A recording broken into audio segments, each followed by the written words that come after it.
Hello दोस्तों, आज मैं आपको आसान तरीके से वाटर कलर करके दिखाऊंगा।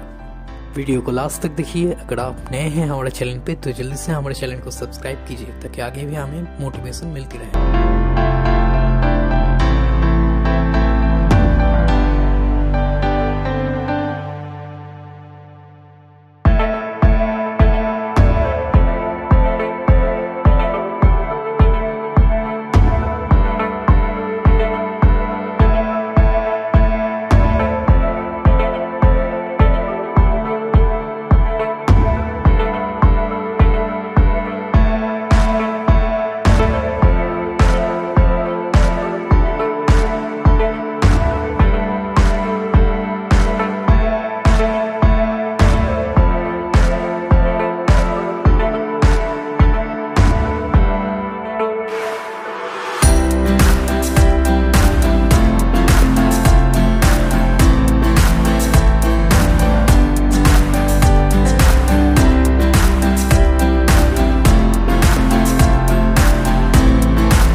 वाटर कलर थोड़ा सा ड्राई होने के बाद अब हम इसमें सेकेंड टोन देंगे।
अगर आपको आगे भी ऐसा वीडियो चाहिए तो जल्दी से हमारे चैनल को सब्सक्राइब कीजिए, वीडियो को लाइक कीजिए, अपने दोस्तों के साथ वीडियो को शेयर कीजिए। मिलते हैं आपसे अगले वीडियो में। Take care and ta-ta bye bye.